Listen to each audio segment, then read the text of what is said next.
present to you, to introduce to some, to present to others, our speaker for this evening. He is a practicing civil rights attorney. He has a history in law enforcement. He is someone who is a stand-up person. When we heard what Senator Polistina wanted to do Reverend Days, I reached out to Tim Alexander. I said, what Senator Polistina is suggesting for Atlantic City appears to me as a layman to be something that's unconstitutional, definitely something that NAACP has to be against. But as a practicing attorney, as a civil rights attorney, as someone who is also a member of the NAACP, as someone who believes in social justice and civil rights, I need you to come and talk to us from the constitutional angle and from the legal angle. So he took time from his schedule. He's here today to speak to us, and I would ask respectfully that we give him your undivided attention. It's 7 o'clock. We're on the air on WEHA. Brother Tyler is live streaming us, so we want to give our attention to our speaker for the evening, Brother Tim Alexander, Esquire, who's going to speak. Yes, sir. Y'all can applaud. He's not.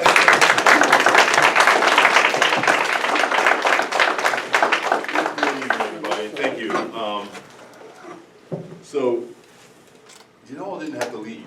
You want to Zoom? Oh, okay, all right. Make me feel some kind of way.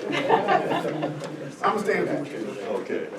And I hope you don't mind, I'm going to stand because I'm better, I could project better on my feet, especially when that air conditioner comes on. So, President Shabazz did send me the letter from Senator Polistina dated April 17th. I got to be honest with you, I kind of thought it was a joke.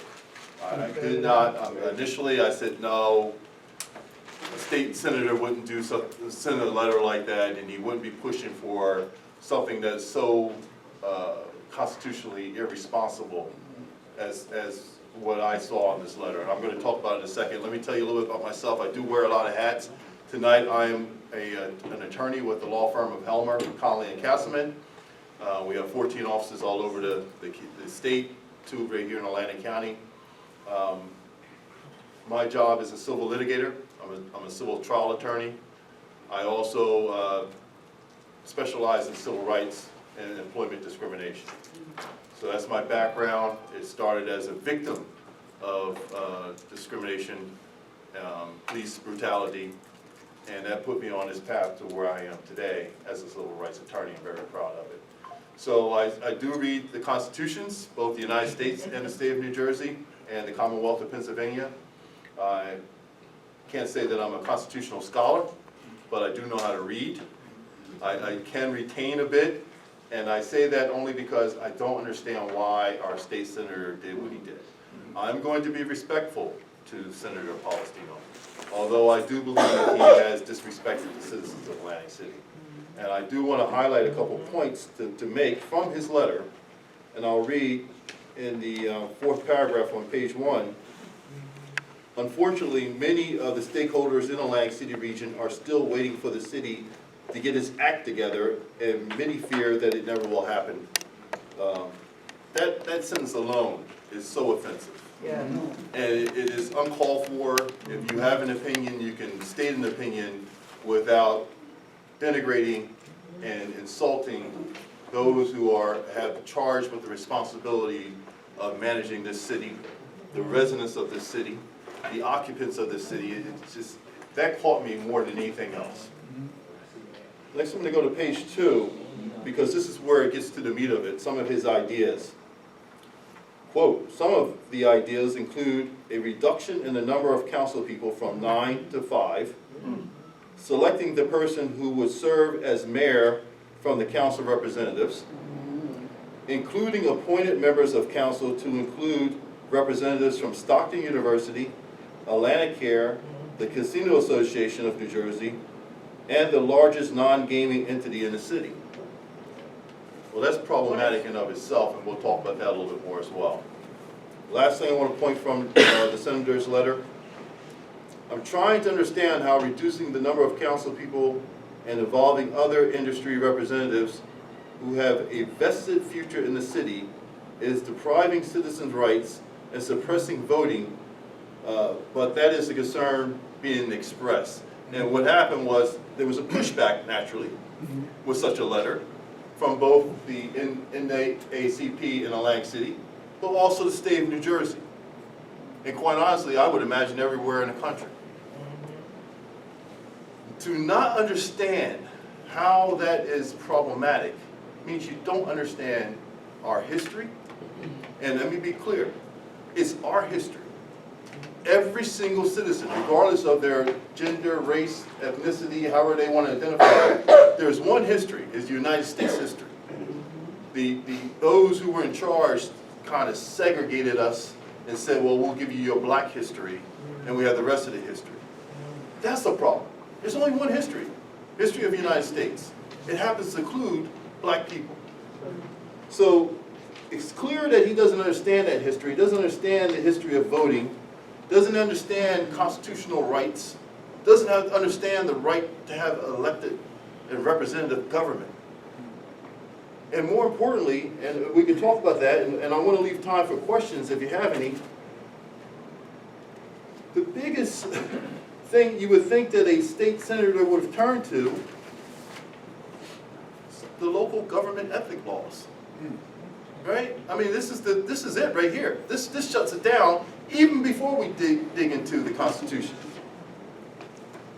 I even went so far, let's get a little chart for him so he can understand when he brings up these issues how wrong they are. So let's talk about conflicts. Because when you're talking about appointing private companies to represent people, immediately conflict should come to mind. Because who are they really going to be representing? Their own interests. And so New Jersey statute, and I'll spare you all the citations, no local government officer or employee or member of his immediate family shall have an interest in a business organization or engage in any business transaction or professional activity which is in substantial conflict with the proper discharge of its duties. And we could go across the board with all the laws that center in on that idea of appointing a business representative for the sole purpose of them representing their own interests. Why else would you want to have the Casino Association, Atlantic Care, and Stockton University? Because they have a vested interest in the city. Well, that's why you can't be on council. Because we're going to be dealing with your interests and not the interests of the people. Yeah. I'm going to turn now a little bit to the Constitution, and I'm going to try to keep you from rolling your eyes up your head. Because it is a little busy, a little boring, but I'm going to just point out a few things. With the New Jersey State Constitution, Article 4, Section 7, Paragraph 2, it was amended in 1999, December 2nd. Just a couple of highlights for you. And I'm going to go to Paragraph 9, and it's restrictions on the legislation. The legislature shall not pass any private, special, or local laws. Number 8, skipping ahead a little bit here. That's the header. The legislature shall not pass any private, special, or local laws.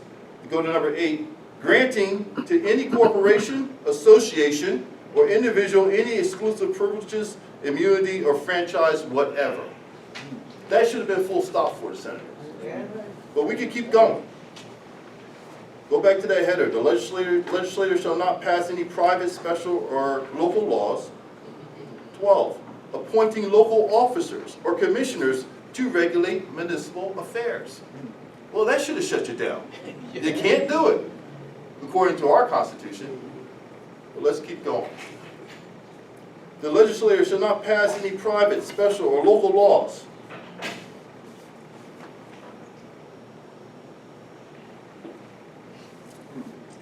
I'm going to paraphrase this. That confer corporate powers to individuals on council.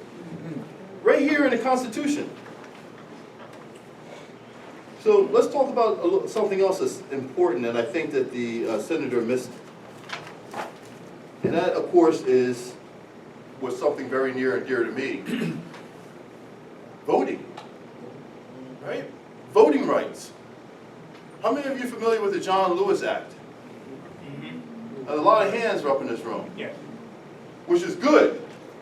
What's bad is that it hasn't passed. It's being blocked. And it's a Republican-led effort, and I know this is a nonpartisan organization. It's the truth. But it is the truth.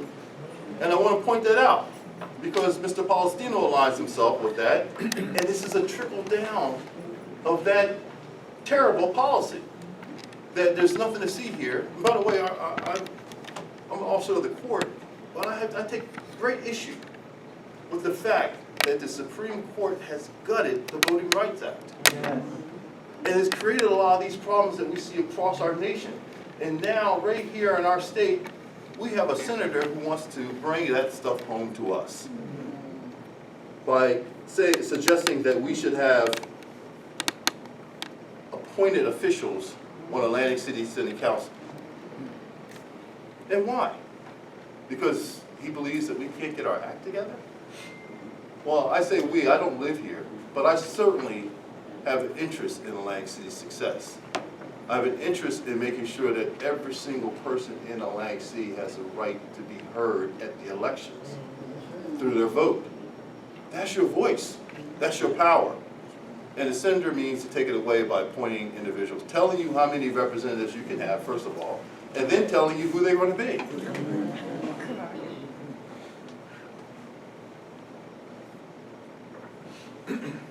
And so I want to go a little bit in history, because our Constitution, believe it or not, our state Constitution as it is today, isn't that old.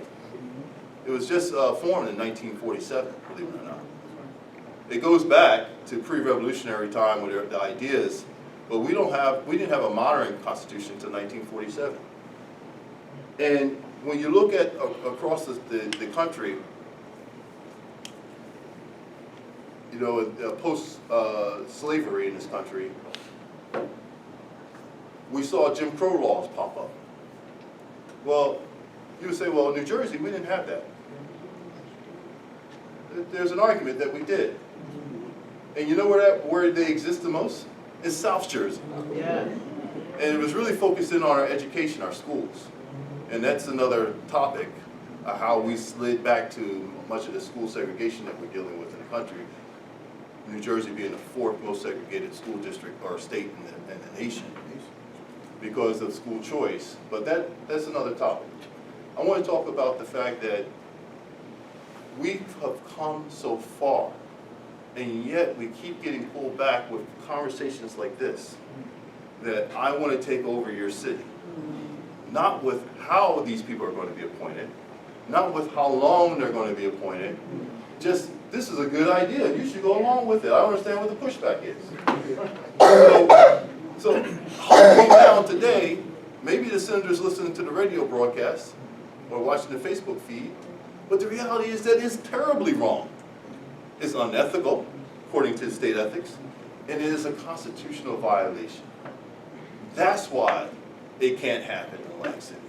That's why it's a huge problem, and that's why I get so passionately fired up about this issue, because here we are in 2024 talking about things that happened routinely back in the 1900s. And here we are dealing with this.